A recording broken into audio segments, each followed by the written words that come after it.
आज हमारी metro coaches, हमारी वंदे भारत ट्रेन विश्व के लिए आकर्षण बन रहा है। मेरे प्यारे देशवासियों, हमें आत्मनिर्भर बनना है हमारे एनर्जी सेक्टर में। हम कब तक एनर्जी के सेक्टर में किसी और पर डिपेंडेंट रहेंगे? और हमें सोलार का क्षेत्र हो, विंड एनर्जी का क्षेत्र हो, रिन्यूएबल के और भी जो रास्ते हो, मिशन हाइड्रोजन हो, बायोफ्यूल की कोशिश हो, इलेक्ट्रिक व्हीकल पर जाने की बात हो, हमें आत्मनिर्भर बन करके इन व्यवस्थाओं को आगे बढ़ाना होगा। मेरे प्यारे देशवासियों, आज प्राकृतिक खेती भी आत्मनिर्भर का एक मार्ग है। फर्टिलाइजर से जितनी ज्यादा मुक्ति, आज देश में नैनो फर्टिलाइजर के कारखाने की नई आशा लेकर के आए हैं। लेकिन प्राकृतिक खेती, केमिकल फ्री खेती आत्मनिर्भर को ताकत दे सकती है। आज देश में रोजगार के क्षेत्र में ग्रीन जॉब के नए नए क्षेत्र बहुत तेजी से खुल रहे हैं। भारत ने नीतियों के द्वारा स्पेस को खोल दिया है। ड्रोन की बहुत दुनिया में सबसे प्रगतिशील पॉलिसी लेकर के आए हैं। हमने देश के नौजवानों के लिए नए द्वार खोल दिए हैं। मेरे प्यारे भाइयों बहनों, मैं प्राइवेट सेक्टर को भी आह्वान करता हूं, आइए हमें विश्व में छा जाना है। आत्मनिर्भर भारत का यह भी सपना है कि दुनिया को भी जो आवश्यकताएं हैं उसको पूरा करने में भारत पीछे नहीं जाएगा।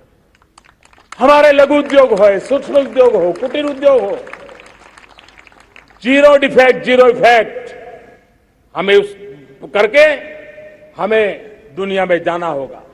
हमें स्वदेशी पर गर्व करना होगा।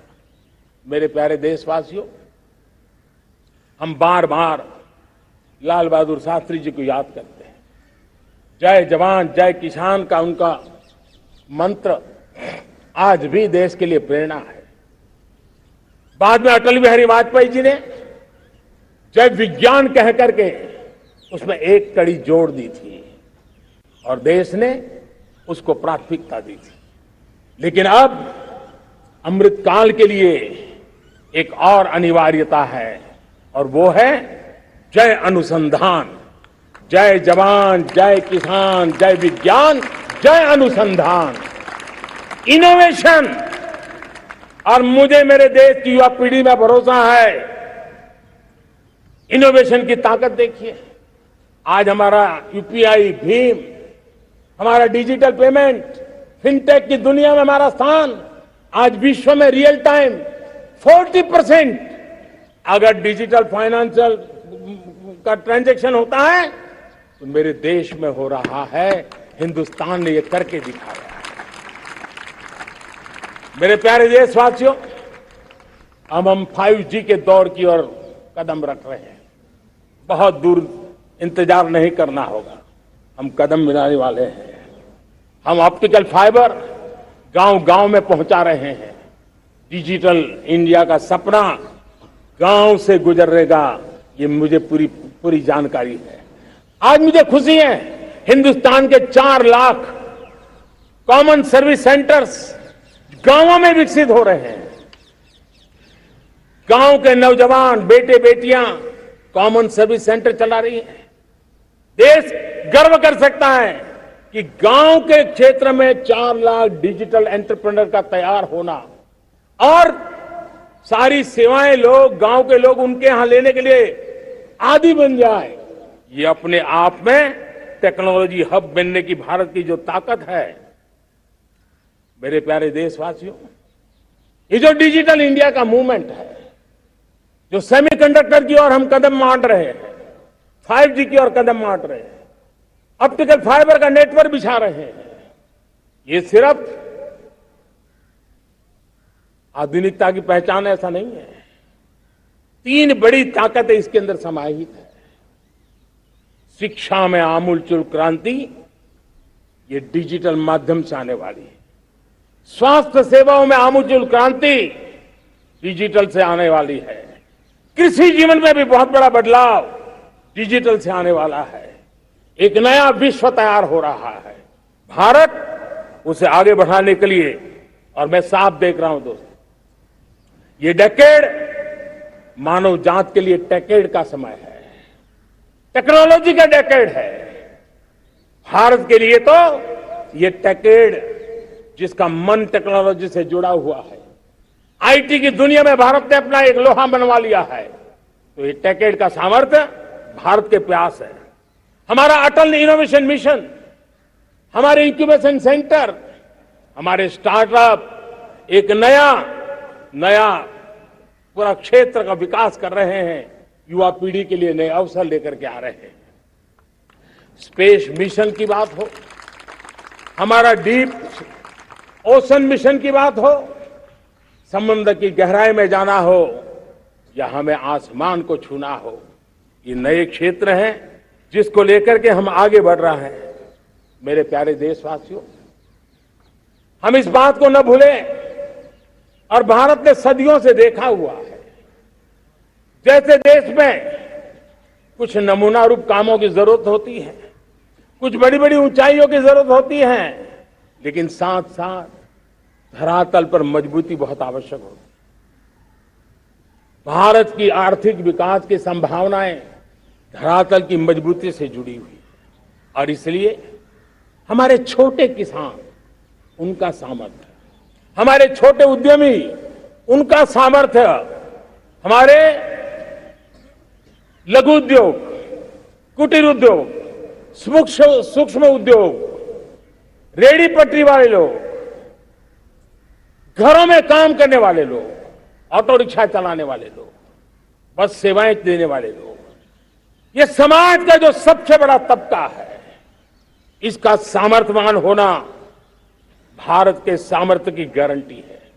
और इसलिए हमारे आर्थिक विकास की ये जो मूलभूत जमीनी ताकत है, उस ताकत को सर्वाधिक बल देने की दिशा में हमारा प्रयास चल रहा है। मेरे प्यारे देशवासियों, हमारे पास 75 साल का अनुभव है। हमने 75 साल में कई सारी सिद्धियां भी प्राप्त की हैं। हमने 75 साल के अनुभव में नए सपने भी संजोए हैं, नए संकल्प भी लिए हैं। लेकिन अमृतकाल के लिए हमारे मानव संसाधन का ऑप्टिमम आउटकम कैसे हो, हमारी प्राकृतिक संपदा का ऑप्टिमम आउटकम कैसे हो, इस लक्ष्य को लेकर के हमें चलना है। और तब मैं पिछले कुछ सालों से अनुभव से कहना चाहता हूं, आपने देखा होगा, आज अदालत के अंदर देखिए, हमारी वकील के क्षेत्र में काम करने वाले हमारी नारी शक्ति किस ताकत के साथ नजर आ रही है। आप ग्रामीण क्षेत्र में जनप्रतिनिधि के रूप में देखिए, हमारी नारी शक्ति किस मिजाज से, समर्पित भाव से अपनी गांवों की समस्याओं को सुलझाने में लगी हुई है। आज ज्ञान का क्षेत्र देख लीजिए, विज्ञान का क्षेत्र देख लीजिए, हमारे देश की नारी शक्ति सिरमौर नजर आ रही है। आज हम पुलिस में देखें, हमारी नारी शक्ति लोगों की सुरक्षा की जिम्मेवारी उठा रही है। हम जीवन के हर क्षेत्र में देखें, खेलकूद का मैदान देखें या युद्ध की भूमि देखें, भारत की नारी शक्ति एक नए सामर्थ्य, नए विश्वास के साथ आगे आ रही है। मैं इसको भारत की 75 साल की जो यात्रा में जो योगदान है, उसमें अब कई गुना योगदान आने वाले 25 साल में मैं मेरी नारी शक्ति का देख रहा हूं, मेरी माताओं, बहनों का, मेरी बेटियों का देख रहा हूं। और इसलिए ये सारे हिसाब किताब से ऊपर है, सारे आपके पैरामीटर से अतिरिक्त है। हम इस पर जितना ध्यान देंगे, हम जितने ज्यादा अवसर हमारी बेटियों को देंगे, जितनी सुविधाएं हमारी बेटियों के लिए केंद्रित करेंगे, आप देखना वो हमें बहुत कुछ लौटा करके देंगे। वो देश को इस ऊंचाई पर ले जाएगी। इस अमृत काल में जो सपने पूरे करने में जो मेहनत लगने वाली है, अगर हमारी नारी शक्ति की मेहनत जुड़ जाएगी, व्यापक रूप से जुड़ जाएगी, तो हमारी मेहनत कम होगी, हमारा समय सीमा भी कम हो जाएगी, हमारे सपने और तेजस्वी होंगे और ओजस्वी होंगे और दैदीप्यमान होंगे। और इसलिए आइए साथियों, हम जिम्मेवारियों को लेकर आगे बढ़े। मैं आज भारत के संविधान के निर्माताओं का भी धन्यवाद करना चाहता हूं तो उन्होंने जो हमें फेडरल स्ट्रक्चर दिया है, उसके स्पिरिट को बनाते हुए, उसकी भावनाओं का आदर करते हुए हम कंधे से कंधा मिला करके इस अमृत काल में चलेंगे तो सपने साकार होकर के रहेंगे। कार्यक्रम भिन्न हो सकते हैं, कार्यशैली भिन्न हो सकती है, लेकिन संकल्प भिन्न नहीं हो सकते। राष्ट्र के लिए सपने भिन्न नहीं हो सकते। आइए हम एक ऐसे युग के अंदर आगे बढ़े। मुझे याद है जब मैं गुजरात का मुख्यमंत्री था, केंद्र में हमारे विचार की सरकार नहीं थी, लेकिन मेरे गुजरात में हर जगह पे मैं एक ही मंत्र लेके चलता था कि भारत के विकास के लिए गुजरात का विकास, भारत का विकास हम कहीं पर भी हो, हम सबके मन मस्तिष्क में रहना चाहिए। हमारे देश के कई राज्य हैं जिन्होंने देश को आगे बढ़ाने में बहुत भूमिका अदा की है, नेतृत्व किया है, कई क्षेत्रों में उदाहरण काम किए हैं। ये हमारे फेडरलिज्म को ताकत देते हैं। लेकिन आज समय की मांग है कि हमें कोऑपरेटिव फेडरलिज्म के साथ साथ कोऑपरेटिव कॉम्पिटिटिव फेडरलिज्म की जरूरत है। हमें विकास की स्पर्धा की जरूरत है। हर राज्य को लगना चाहिए वो राज्य आगे निकल गया, मैं इतनी मेहनत करूंगा, मैं आगे निकल जाऊंगा। उसने ये 10 अच्छे काम किए हैं, मैं 15 अच्छे काम करके दिखाऊंगा। उसने 3 साल में पूरा किया है, मैं 2 साल में करके दिखाऊंगा। हमारे राज्यों के बीच में, हमारी सर्विस सरकार की सभी इकाइयों के बीच में वो स्पर्धा का वातावरण चाहिए जो हमें विकास की नई ऊंचाइयों पर ले जाने के लिए प्रयास करे। मेरे प्यारे देशवासियों, इस 25 वर्ष का अमृत काल के लिए जब हम चर्चा करते हैं, तब मैं जानता हूं चुनौतियां अनेक है, मर्यादाएं अनेक है, मुसीबतें भी है, बहुत कुछ है।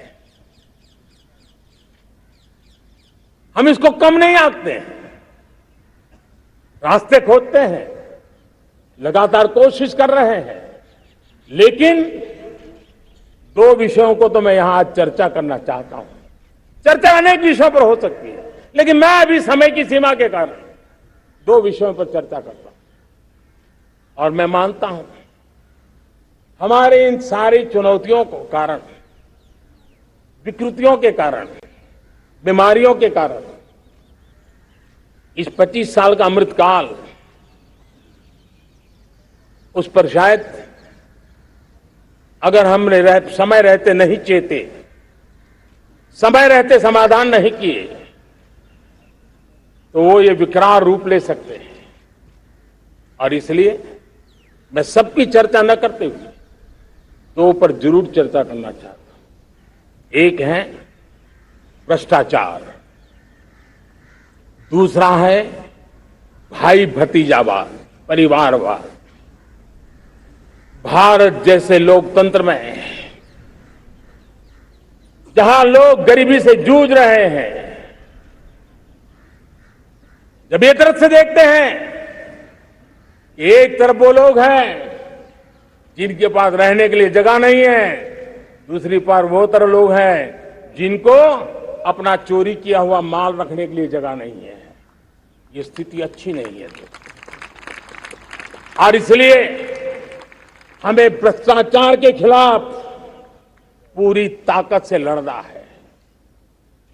पिछले 8 वर्षों में डायरेक्ट बेनिफिट ट्रांसफर के द्वारा, आधार, मोबाइल, इन सारे आधुनिक व्यवस्थाओं का उपयोग करते हुए 2 लाख करोड़ रुपए जो गलत हाथों में जाते थे उसको बचा करके देश की भलाई के लिए काम लगाने में हम सफल हुए हैं। जो लोग पिछली सरकारों में बैंकों को लूट लूट करके भाग गए, उनकी संपत्तियां जब्त कर करके वापस लाने की कोशिश कर रहे हैं। कईयों को जेलों में जीने के लिए मजबूर करके रखा हुआ है। हमारी कोशिश है जिन्होंने देश को लूटा है उनको लौटाना पड़े वो स्थिति हम पैदा करेंगे। भाइयों बहनों, अब भ्रष्टाचार के खिलाफ मैं साफ देख रहा हूं कि हम एक निर्णायक कालखंड में